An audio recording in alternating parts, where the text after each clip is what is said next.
Bueno, vamos a abordar ahora el texto de Munch sobre la desagregación del régimen político. De esta manera vamos a dar por cerrado todo lo que tiene que ver con la discusión conceptual, teórica, ¿sí? Digamos, y las precisiones a la hora de entender qué es un régimen político.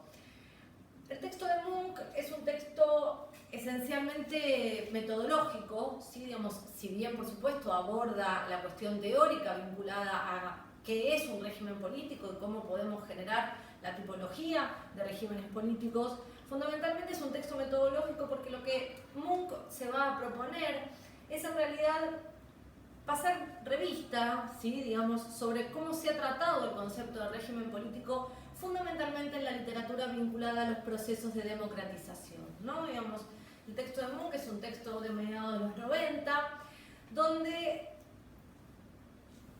Munch, digamos, lo que busca es mostrar esa construcción conceptual que se dio de la mano de la tercera ola democratizadora, ¿no? Digamos, y entonces busca analizar de qué manera los estudios sobre las transiciones hacia la democracia, que fueron los estudios característicos de la década del 80, y luego las discusiones y los escritos sobre los procesos de consolidación democrática, ¿no? Digamos, y la discusión sobre si esas democracias emergentes en la primavera democrática de la década del 80 se habían transformado para la década del 90 en democracias consolidadas, y en qué tipo de democracias y cuál era la calidad de nuestras democracias, ¿no? Digamos, un poco si uno pudiera separar en décadas la manera en que se han abordado los estudios de los regímenes políticos tras la tercera ola democratizadora, uno podría plantear, digamos, que el primer momento y el momento de la década del 80 es el momento de los estudios de los procesos de transición, para tratar de entender, digamos, cómo se da la emergencia de las nuevas formas, de los nuevos regímenes democráticos,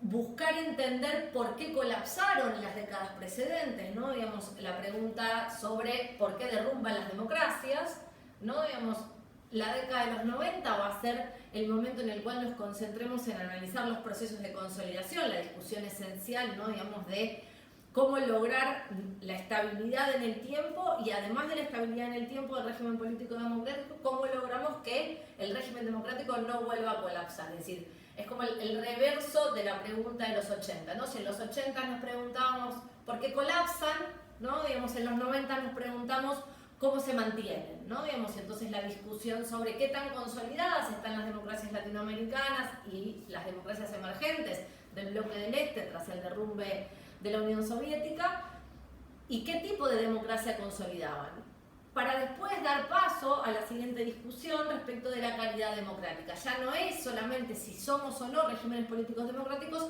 sino cuál es la calidad democrática y la afluencia a partir de los 2000 de todos los análisis vinculados a la construcción de índices de calidad democrática, por mencionarles dos básicos, el de Freedom House y el de Polity, ¿sí? Digamos, pero que fundamentalmente ya no discuten sobre la naturaleza democrática de los regímenes políticos, sobre sus modos de transición y sus expectativas de consolidación, sino que discutimos, digamos, la calidad democrática pensando en esta idea, ¿no? Digamos, de las deudas de la democracia, por ponerlo en un título más genérico, de las deudas y los desafíos, ¿no? Digamos, como dos caras de una misma moneda.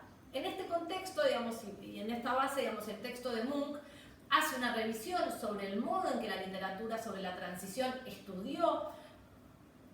mejor dicho, definió ese objeto al que se denomina régimen político, y en esa revisión, digamos, Munch lo que nos va a proponer es empezar a tratar al régimen político de una manera bidimensional, ¿no? Digamos, va a decir, es un concepto bidimensional. Acá lo voy a girar un poquito más, así no me salgo del cuadro del todo. ¿Qué supone, digamos, la operación de entender que el régimen político es un concepto bidimensional? Y esto me interesa que les quede claro. Las dimensiones del régimen político se predican en tanto lo tratamos como un concepto. No es que el régimen político es bidimensional, ¿sí? Digamos, no es que nuestro objeto de estudio es bidimensional, sino que el concepto, es decir, la manera en la que nosotros definimos al régimen político, contempla dos dimensiones, ¿sí? Digamos, y esto hace toda la diferencia, y por eso les digo que es un texto de carácter metodológico sobre la construcción del concepto de régimen político. ¿Cuáles son esas dos dimensiones para entender la definición de régimen que a juicio de Munk va a resultar o va a terminar siendo la más razonable y la que deberíamos adoptar para el estudio y la revisión de los estudios sobre las democratizaciones, sobre las transiciones y las discusiones venideras sobre la consolidación?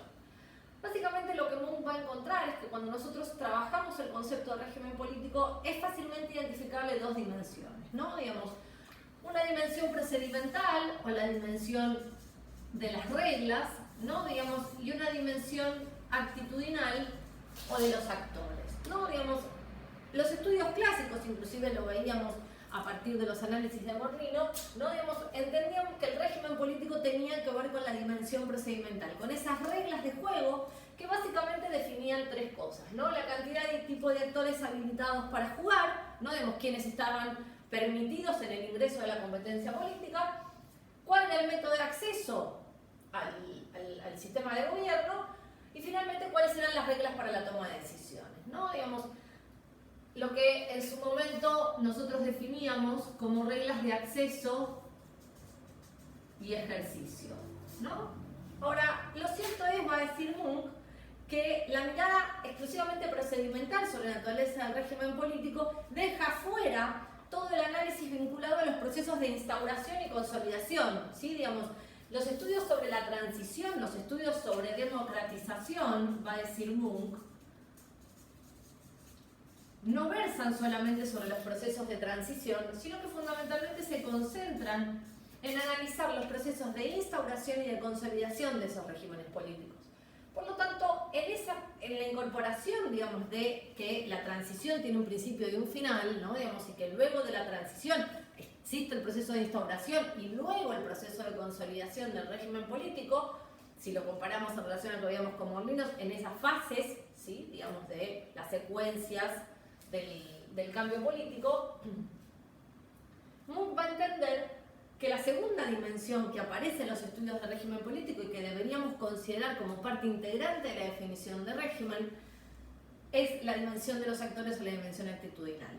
¿Por qué es importante reconocer la existencia de estas dos dimensiones? Va a decir Munk, básicamente porque, otra vez la metáfora de los anteojos, porque si nosotros nos ponemos los anteojos de los regímenes políticos para explicar los procesos políticos, es decir, y entendemos que lo que vamos a mirar es cómo funcionan esos regímenes políticos y los cambios que allí ocurren, necesariamente tenemos que poder operacionalizar ese concepto de forma tal de que en esa operacionalización abarquemos la mayor cantidad de fenómenos que nosotros estamos interesados en observar. Y en este sentido, entonces, desde una lógica institucionalista, por supuesto, lo que Munk se va a proponer es reconocer la existencia de estas dos dimensiones porque va a entender que los procesos de cambio político, ¿sí? Digamos, estos procesos de transición, instauración y consolidación van a ser dependientes, ¿sí? Van a ser función de la interacción que exista entre las dos dimensiones del régimen político. Es decir, de la relación que nosotros tengamos entre reglas y actores va a ser el momento del proceso en el cual nosotros podemos ubicarnos. Y en este sentido también va a decir Munk, la distinción de dimensiones en el concepto de régimen político nos va a ofrecer un criterio para diferenciar en qué momento empieza y termina cada una de estas fases o estas secuencias de cambio de los regímenes políticos. Ustedes van a encontrar que él, para precisar las características de cada concepto, va a hacer una revisión sobre cuáles han sido las definiciones que más habitualmente se han utilizado para cada uno de estos casos.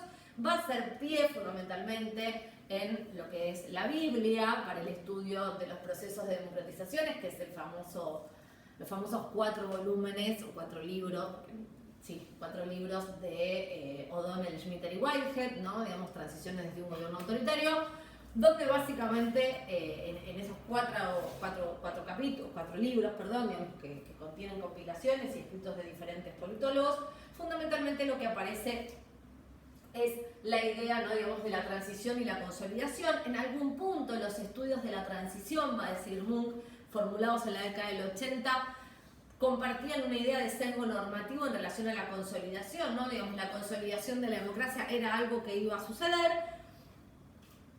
lo que ocurre en la década de los 90 es que nos damos cuenta que probablemente esa consolidación no ocurra, ¿no? Digamos, o que esa consolidación sea más endeble o un poco a la Morlino, ¿no? Digamos, con la persistencia inestable, a pesar de que Munch no ingresa en ese lenguaje morliniano de la idea de persistencia y estabilidad como dos conceptos diferentes.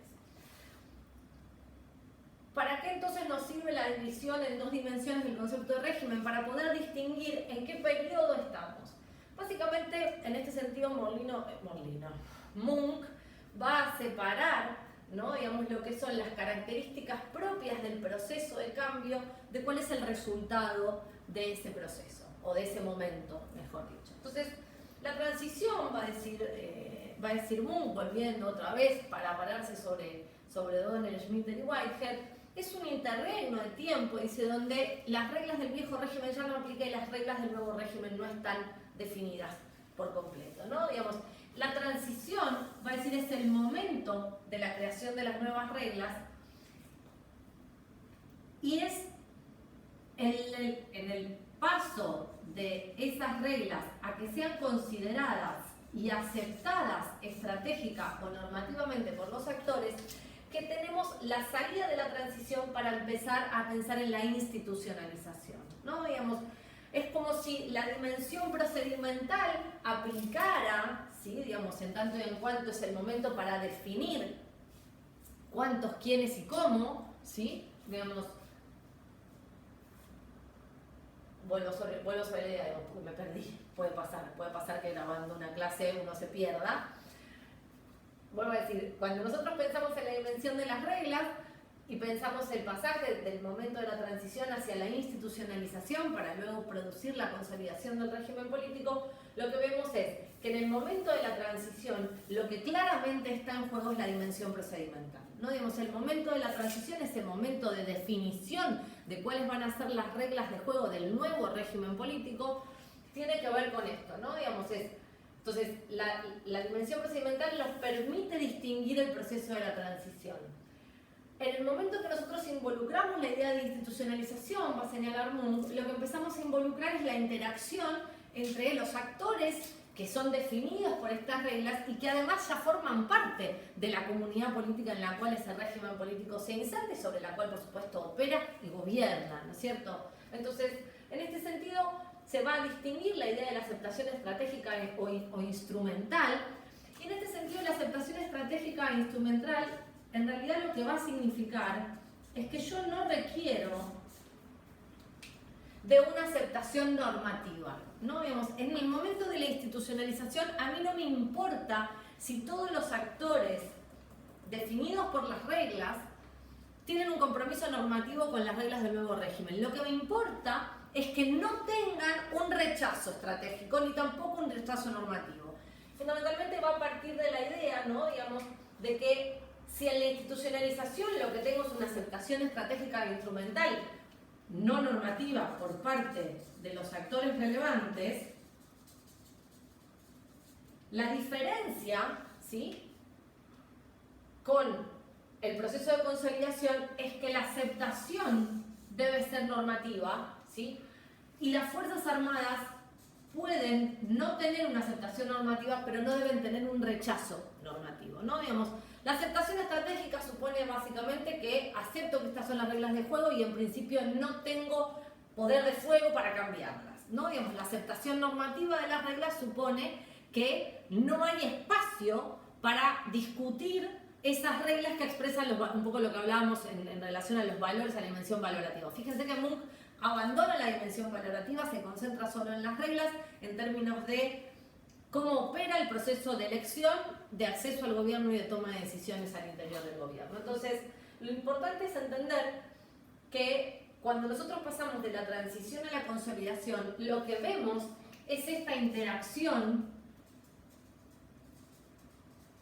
entre las dos dimensiones que tiene otra vez el concepto de régimen político, no el régimen político como objeto, ¿sí? Empíricamente el régimen político no tiene dos dimensiones. No me pongan en el examen el régimen político es bidimensional, es el concepto lo que es bidimensional. Y si ustedes recorren el texto van a encontrarse que Munch hace bastantes operaciones respecto del ordenamiento para identificar, ¿sí? los componentes que permiten observar si estamos hablando de la dimensión procedimental o si estamos hablando de la dimensión actitudinal. En función de esto, ¿sí? Digamos, Munk va a dar un paso más y se va a proponer, voy a girar como siempre un poco para acá, así se ve esa parte, se va a proponer, tomando como característica, ¿sí? Digamos, la dimensión de las reglas del juego, va a ordenar los tipos de regímenes. Algo pasó, bueno, no sé, apareció como un mensaje, puede fallar. Va a ordenar los tipos de regímenes políticos en base a la dimensión, ¿sí? Digamos, procedimental y fundamentalmente cómo se comportan los actores dentro de estas dimensiones procedimentales para poder arribar, digamos, a la distinción entre regímenes democráticos, regímenes autoritarios y regímenes totalitarios. Cantidad de actores, método de acceso, regla de toma de decisiones, y en este sentido, digamos, el cuadro de tipología es bastante simple, las dos dimensiones, el tipo de régimen y los atributos, y las características que para cada régimen adopta, ¿sí? Cada una de estas características. Lo más interesante de esta construcción que la hace en la figura 3, que yo se las trasladé a esto, pero ustedes la tienen en el texto, es fundamentalmente que Munk va a empezar a plantear la construcción de subtipos de régimen político para empezar a marcar las especificidades y las diferencias a partir de lo que él va a denominar la especificación neutral. ¿Qué supone la especificación neutral? Básicamente es una operación a la Sartori, ¿no? Digamos, es agregarle un atributo, ¿sí? Al concepto de forma tal que baja su nivel de abstracción, pero en realidad lo que permite este atributo es establecer una nueva distinción, ¿no? Digamos, él lo define, es la adición de un atributo que especifica una forma particular que asume un elemento del régimen, ¿no? Entonces, da el ejemplo y me parece bastante claro. En este sentido dice, si nosotros pensamos en los regímenes democráticos, ¿no? Digamos, nosotros sabemos que la cantidad de actores son varios actores. En principio podríamos pensar en los líderes de partidos políticos o, si uno lo piensa en términos de la competencia electoral, podría pensar en los candidatos, ¿no? Después, y luego en los funcionarios, ¿no? Digamos, dependiendo cuál sea la dimensión de actuación que nosotros le adjudicamos a los actores, pero en principio, digamos, cuando pensamos en la cantidad y tipo de actores que están habilitados para competir, pensamos en tantos partidos como el sistema de partidos tenga con posibilidades efectivas de acceder a los cargos públicos. Cuando pensamos en los métodos de elección, ¿no? Digamos, en los famosos métodos de acceso, dice elecciones competitivas, regulares y con participación, un DAL 100%, ¿sí? Digamos, y finalmente la regla de toma de decisiones establece la idea de frenos y contrapesos. En realidad lo que está planteando con la idea de frenos y contrapesos es la existencia de separación de poderes o de poderes, digamos, diferenciados que toman decisiones, ¿no? Digamos que no hay un único órgano que toma todas las decisiones, que sería la característica típica, ¿sí? Digamos, de los regímenes autoritarios y los regímenes totalitarios, con la diferencia, ¿no? Digamos, de que en los regímenes autoritarios yo tengo múltiples actores totalitarios, mientras que en los regímenes totalitarios tengo solo un esquema de partido único. Algo falló con la luz, sigo. Está un poco interrumpido el video de hoy. ¿Qué me interesaba con esta idea de la especificación neutral? Vuelvo sobre la naturaleza democrática. Entonces decíamos que son varios los partidos políticos. Ahora, en el mundo de los democráticos, yo puedo establecer una distinción entre regímenes democráticos que tienen un diseño institucional presidencial o que tienen un diseño institucional parlamentario. Ahora, la operatoria de Munk, y esto es lo interesante cuando habla de la especificación neutral, tiene que ver con que el atributo específico que él le agrega al régimen político democrático es la elección del poder ejecutivo, ¿no? Digamos, y de cómo sea el tipo de elección del poder ejecutivo, que forma parte de los poderes que están habilitados para tomar decisiones y que será ocupado por alguno de los líderes de los partidos que compitan en este tipo de elecciones, de cómo sea ese procedimiento de elección, yo puedo distinguir modalidades, diseños presidenciales, mejor dicho, y diseños parlamentarios, ¿no? Digamos, en tanto y en cuanto la elección del jefe de gobierno, del Poder Ejecutivo, es directa, ¿sí? Estoy en un presidencialismo. Mientras que si es en directa, ¿sí? Digamos, estoy en un parlamentarismo. Uno podría pensar múltiples atributos a adosarle, a agregarle para ordenar y reclasificar, ¿sí? Digamos, las formas de diseño institucional que se organizan dentro de los regímenes políticos democráticos. Pero lo interesante de la operatoria de Munk es que, partiendo de la concepción bidimensional del régimen político, yo soy capaz de en parte explicar la naturaleza de este proceso de cambio político a partir de identificar los tipos de actores y las especificidades que tienen estos actores. Entonces soy capaz de estudiar en perspectiva comparada procesos de transición de modelos presidenciales y de modelos parlamentarios, asumiendo que en esa distinción hay algo relevante a explicar sobre cómo funciona el proceso de transición y la posterior consolidación democrática. El texto de Munk avanza un poco más en un elemento puntual que a mí me interesa que lo podamos ver en clase, ¿sí? Digamos que básicamente tiene que ver con todos estos subtipos. Explicárselos en un video sin un pizarrón donde yo puedo borrar esto no tiene demasiado sentido. Lo que más me interesa que se comprenda el texto de Munk es sobre todo la primera parte, lo que tiene que ver con la naturaleza de la bidimensionalidad del concepto, ¿sí? Digamos, esta idea de que además de importarme las reglas sobre las que el régimen político se construye, o en realidad sobre las que el régimen político define sus características, me importa también la relación que los actores tienen con esas reglas, ¿no? Digamos, esta idea de aceptación estratégica o aceptación normativa, ¿no? Digamos, y que si solo tengo aceptación estratégica, entonces lo que tengo que tener al menos es que no haya un rechazo normativo por parte de actores relevantes, ¿no? Digamos, puedo sobrevivir cierto tiempo sin que haya una aceptación normativa, pero lo que no me permite la supervivencia del régimen político democrático es si existe un rechazo normativo a las reglas del juego por parte de actores relevantes. ¿Por qué esta discusión sobre los procedimientos y las reglas y el tipo de compromiso que los actores tienen? Porque en un punto estamos pensando transiciones hacia la democracia, ¿no? Estamos pensando transiciones desde modelos totalitarios y desde modelos autoritarios hacia modelos democráticos. Cuando nosotros pensamos la instauración de regímenes autoritarios, libros más recientes como el de Pérez Limiani y Mainwaring van a plantear ciertamente que en la instauración de regímenes políticos autoritarios aparece, por supuesto, también parte de la relación que los actores del nuevo régimen autoritario tienen respecto de las reglas. Lo que ocurre es que en los regímenes autoritarios yo tengo un proceso de toma de decisiones de una arbitrariedad limitada. Y en este sentido es mucho más difícil evaluar cuáles son, digamos, los actores que pueden llegar a tener algún tipo de compromiso normativo efectivo y si ese compromiso normativo efectivo es durable a lo largo del tiempo. No me interesa que entremos ahora en analizar la particularidad de los regímenes autoritarios. Si quieren, después podemos charlar sobre ello en detalle en la clase, porque sobre la naturaleza del comportamiento de los actores en los regímenes autoritarios hay alguna idea de que la única aceptación posible es una aceptación de tipo estratégica, ¿no? Digamos, más allá, por supuesto, de que los actores que están vedados en los regímenes políticos autoritarios lo único que tienen es un rechazo normativo, ¿no? Digamos, los partidos políticos proscriptos y prohibidos en los regímenes autoritarios lo que tienen es un rechazo normativo manifiesto hacia el régimen autoritario vigente.